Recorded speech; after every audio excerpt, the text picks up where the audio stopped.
Hey, what's going on, guys? Welcome back to my channel, and today we're going to be working on a 2014 Mitsubishi Outlander.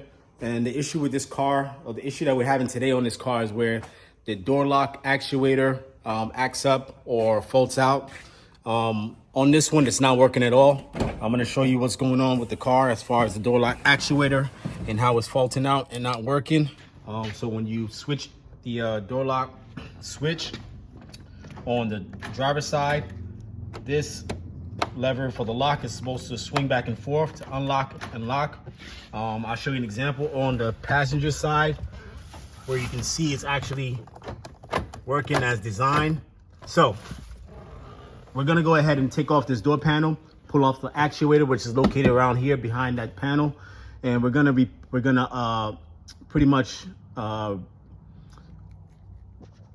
we're gonna take apart the door lock actuator, and we're gonna rebuild it with an actuator that I bought from Amazon for 18 bucks.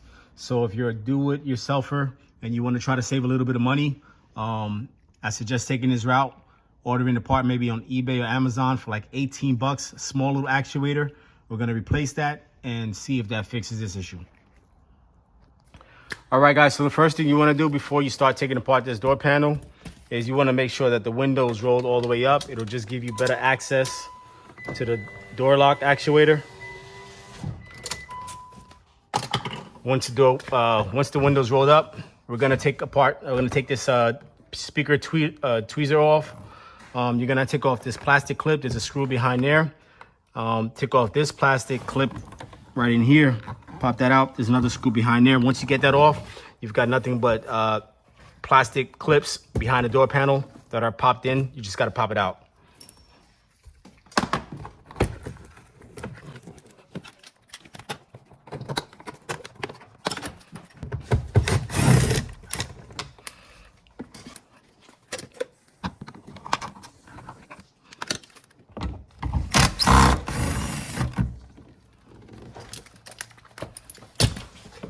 All right, got those out. Now we're gonna pop off the door panel.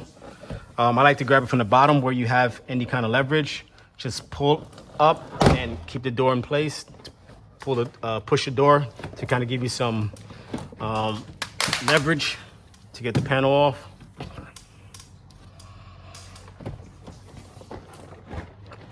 You lift up a little bit. Once you got the panel off, you should have these cables hooked up here. Yellow one goes on top, blue one at the bottom. I've taken them off previously. So once you get those disconnected, you've got 3 plugs here. Disconnect the plugs.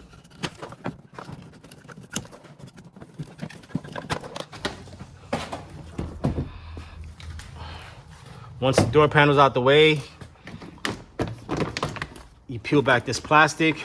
After disconnecting the door lock assembly plug, peel back the plastic. Now you have access to the door lock actuator assembly. You have one 10mm bolt here we're gonna take out, which is holding the window run channel.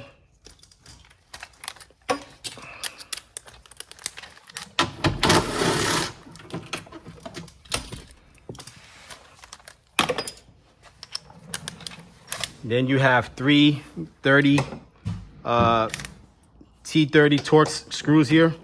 Get them out.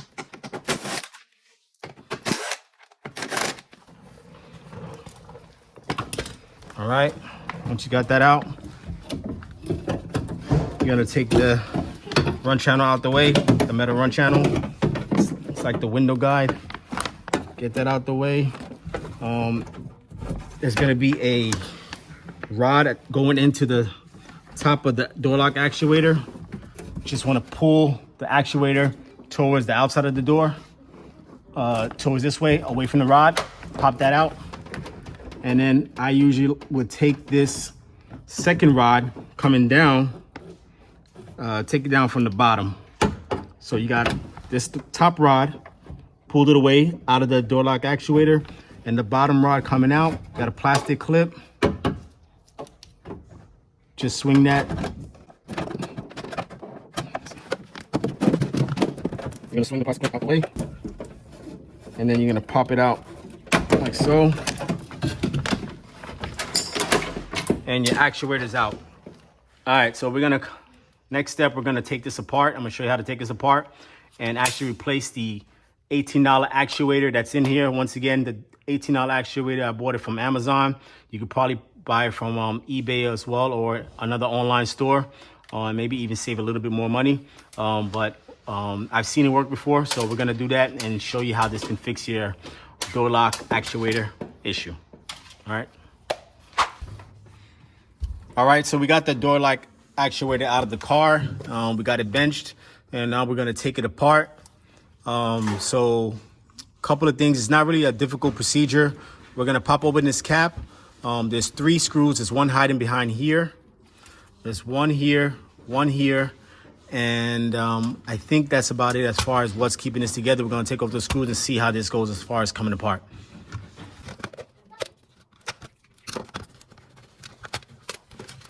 All right, got that off. We're gonna get the 3 screws out. There's actually a 4th one hiding. Forgot about that one. So got the 4 screws loose. Get those out. The cables, they only go in one way. But they're not interchangeable. They're actually different. They have different ends. So you can pop those out. It's really not hard to mix those up. Get those out and out the way.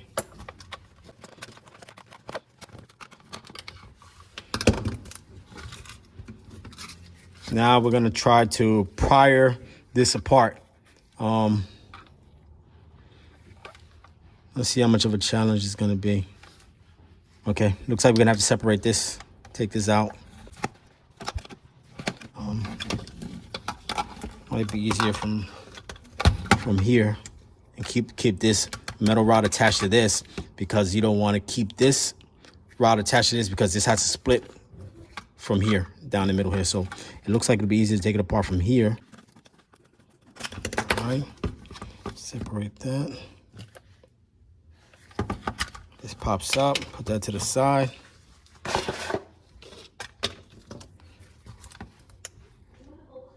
Now this is the division right here. There's a division right here. That's where it has to disconnect and pop up from. So we got to get in there and start separating it. We're gonna try that now.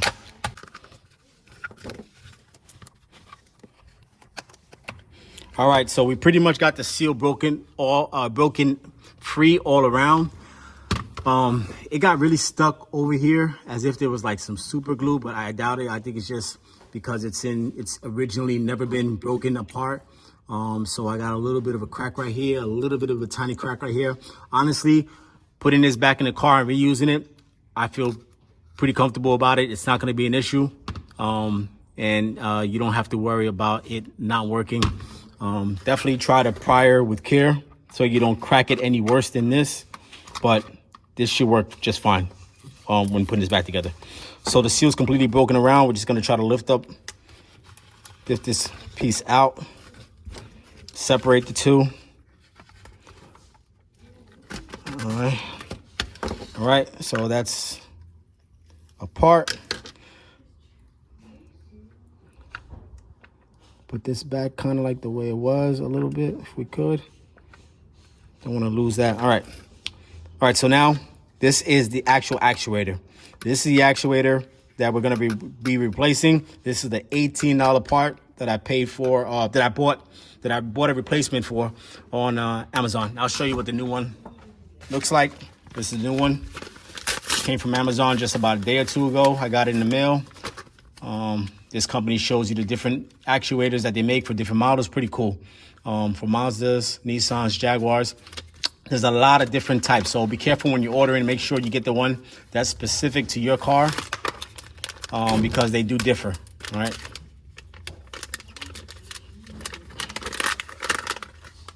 It comes with some grease. It comes with the plastic wind or motor, not the little twisty thing for the motor.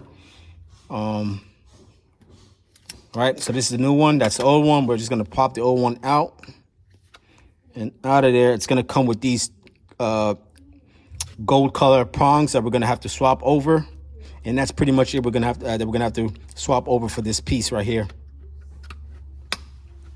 I think coming out of this, the way I did it last time was come out through there. It makes it easier. So just come in between here, pick up on that plastic piece, and then allow the whole thing to lift up and out pretty easily. All right, so that's it.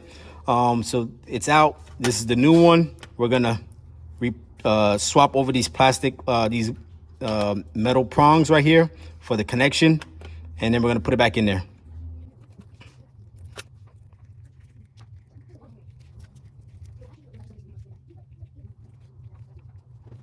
All right, got those swapped over. Going back in with the new actuator. Make sure these prongs align up properly and sit into there's a slot in there that it needs to sit inside. Let me take it out so you can get a better look.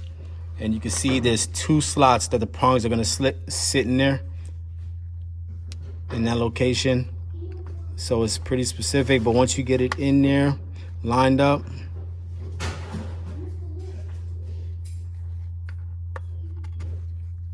something like that. Yep. And there's actually 2 plastic pieces of the actuator cover that stick out into the prongs, so make sure the prongs align in there. You want to make sure these align properly, because if you don't, then you won't get a good connection when you plug it in, all right? And you're not going to get your actuator to work. You need to re-grease this. I'm gonna go ahead and use some of it since I have it, even though it looks pretty well lubed already. So, but why not just use a little bit of it? It's only gonna help.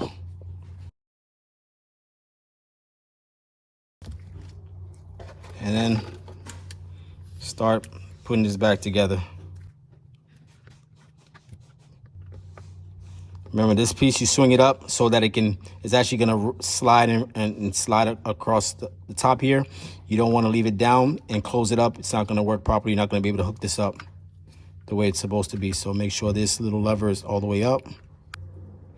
All right, and against, you got the prongs right here. You wanna make sure that lines up with the, you got the holes for the connector prong. Make sure that lines up as well. You have a guide pin right here so you don't miss the alignment. Looks like my prongs are not lining up. All right, I see them lining up, and they came through right there. The two on the left.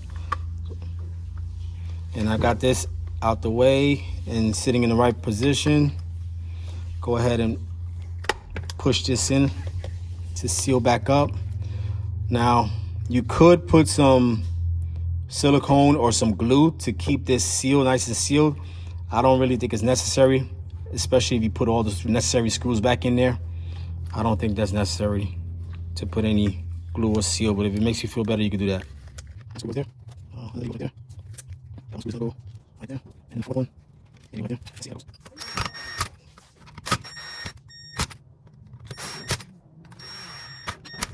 All right, looks like that went together pretty smoothly. I do see this, one of the prongs are not lined up the way it's completely straight, so I'm just gonna bend that a little bit so that when I plug it up, there's no issues with the connection. And now that's back together. You're gonna put the cables in, reattach the cables, and they go this way. This one goes in here like this, snaps in right there. The next one goes in this little hole, snaps in right there.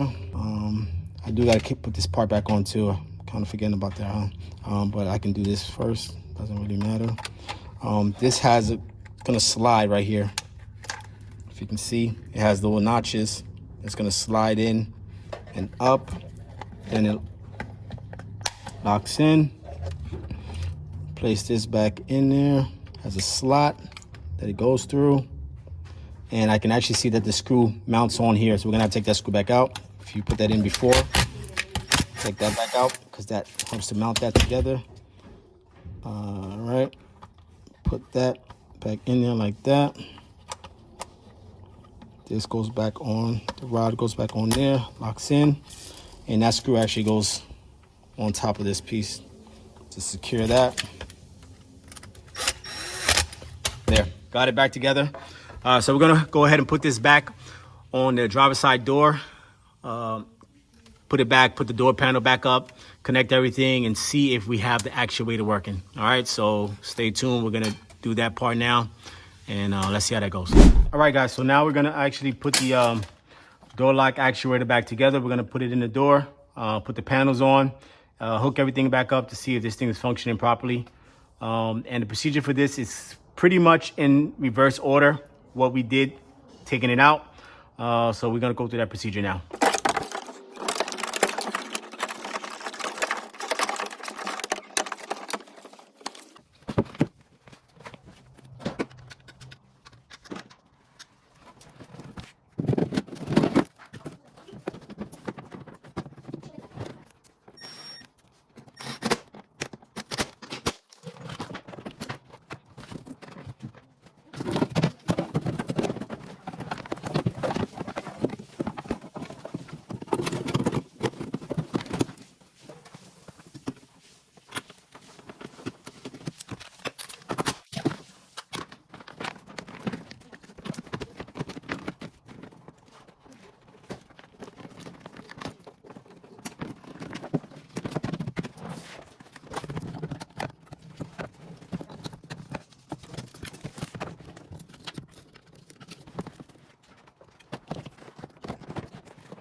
All right, so I'm gonna stop right there. Usually I would even stop at the screws, not even put those in case I need to take the panel off. Because the main thing at this point, you just wanna be able to connect the master switch so that you can access the locks to see if this thing is actually working before you actually go a lot further.